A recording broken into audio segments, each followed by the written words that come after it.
Okay, so in this video, we finish off our add a course enrolment or add a student course enrolment functionality, which is this button here.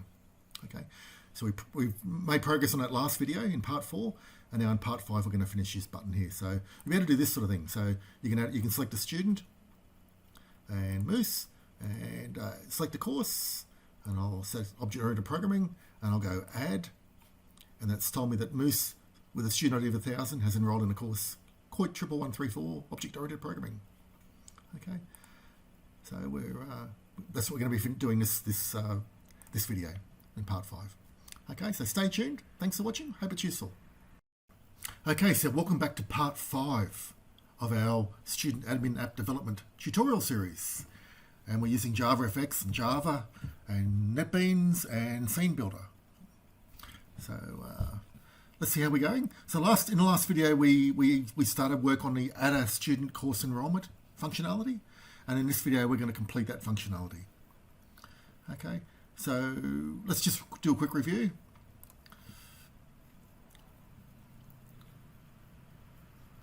Okay, so we've developed this functionality where we could choose a student in a course, click add, and then and we saw that we had objects, student objects and course objects stored in the combo box, and we're getting a string representation of those. So we'll now proceed on and finish off that development. Okay, so the first thing we'll do is update our version number. So let's open SceneBuilder and just change that to version 0.5.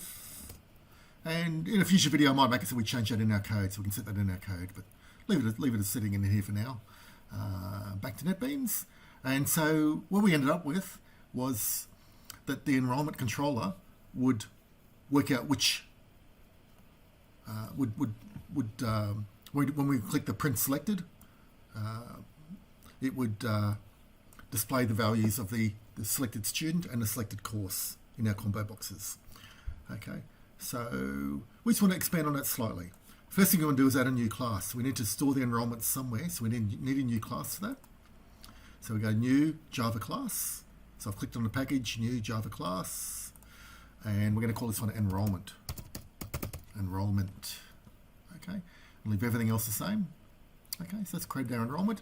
So each enrolment consists of a student and a course. Remember we talked about those pairs, so student and course pairs in our array list of pairs. And so now we need a course. Okay, and so our constructor, public followed by enrolment. We've got a default constructor and a parameterized constructor.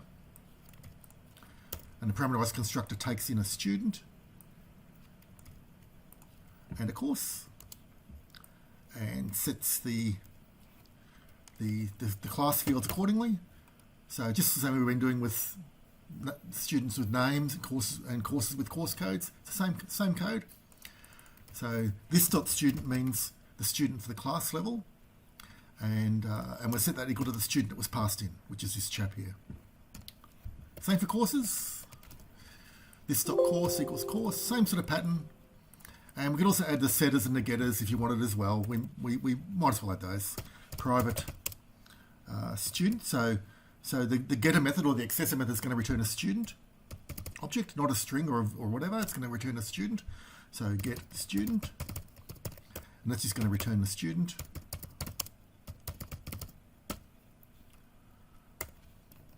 Okay. Same for course. That's one of our accessors. The other one's the get course, and that's going to return a course. Course, get course. So if we need to work out which course is stored in the array list, and then we can, once we've got the course, then we can call get course code and get course name and whatever. Okay, that's going to return the course. I don't think we need to set the mutator methods at this stage. I don't think I'll bother about adding those at this stage. We might need them later. We'll add them in later. So we're probably going to use the accessors, so we'll keep those in.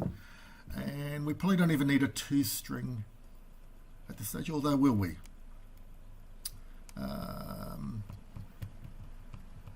Yeah, okay, let's add a toString. So override, we're overriding a parent class method. Public string toString. And now, what do we want to return when we need a string representation of the data? So what do we want to see for student enrollments? So maybe we want to see, for the student, we could call get name, and then inside quotes we could add their student ID, student dot get ID. Oh, we haven't got a get ID yet, so we'll get the ID too. So let's do that. We'll add that into the student class. We allocate the ID automatically, but we haven't got anywhere that gets it. So we just add that in there. Public int get student ID. We're returning an integer because it's an integer. So this is in the student class now. Return student ID. Okay, so we've added that accessor method into the student so we can get the ID back over to our enrollment class. And so we go get student ID.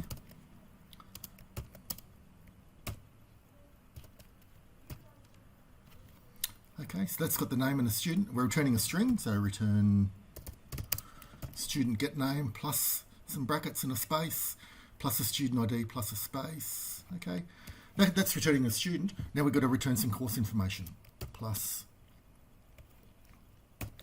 and we'll say enrolled in, and then we'll display the course code and the course name. We could display whatever you like. We could display it in a nice tabular format like we had before with students and courses. We're just going to tell a little bit of the story. We're going to say this student, get their name and their student ID, is enrolled in this course. Okay, so we're adding it onto course, and we want to get the name of the course. And we might get the course code first. Course.get code plus a space and the name. Okay, so that's going to be what we get whenever we need a string representation of our enrollment. For example, if we want to display it in a text area, which is where we're heading. Okay, so what else do we need to do? So now we've got the enrollment class in the at enrollment. So for our add button handler, we don't want to print the selected student. We'll just comment that out for now. We want to create an enrollment, and we also need an enrollments storage area, so an array list of enrollments, and we'll make that a static data item up here like we did with students and courses. So it's the same sort of pattern again. So let's grab, let's just do that. So static array list of enrollment, and we'll call it enrollments array list equals new array list of enrollment, round brackets, semicolon. Okay, so that's the enrollments array list that we can share across other classes if we need to, and we'll just put in an import for that, import Java util.array list. Okay, so now when we click the add enrollment button, we want to add an enrollment to this array list. So here's the button to add an enrollment. Well, it should be add enrollment, whatever, doesn't matter. Add button handler, that's fine. So enrollments array list dot add, and we need to pass through the details the constructor needs to do its job. And for that we need a student and an enrollment. And for the student part, we know how to get that because we did it down here. That's how we get the student out of the combo box. And to get the course, same sort of code. So we put a comma in there, and I'll get the course on another line. So we're not putting everything on one line, just so it's easy to read on the video. And there we go. Okay, so we're creating a new enrollment, and then we're adding it into our enrollments array list. And that should be all we need. So we're adding an enrollment, and we want to pop up a message saying enrollment added as well. So, okay, so we can do that. Let's have a look at so we'll do a J option pane. Dot show message dialog null followed by success enrollment created. then I might as well show the enrolment. And so we can do that as well. So we've got this enrolment array list. We want to get the enrolment out of there. In fact, let's do it a slightly different way. Okay. I won't overcomplicate things for you. Okay, so let's create an enrolment object. Enrolment e equals new enrolment. Okay, so we're creating an enrolment object from the selected course and student. We're adding that enrolment into our array list, and we want to display it as well. So e.toString. So we're getting a string representation of our enrolment, which is calling the toString method that we had in our enrolment class. This chap here. Okay. Now that's returning quite a lot of information. So what we might want to do is put it on the next line. So we'll put a /n and add, and maybe we want to put a star at the start to make it a little like a bullet point, plus, and then e.toString. Okay, so we'll get a little story, rather than just say enrolment created, student course enrolment created, student, I'll make them uppercase, student course enrolment created, and then display the details. So we're telling the user what they've created as well. So giving them not just saying that it's been created, but here's the object we've actually created. Okay, and we need an import for JavaFX.swing.jOptionPane. That takes care of that. And there's an error there. Plus e.toString. Enrolment e. That's all fine. And then the last thing is to put a semicolon. Semicolon, that should take care of that. e.toString.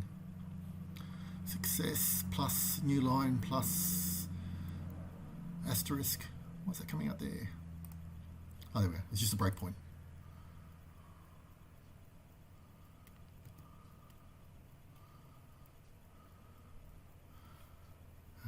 JOptionPane, show message dialog.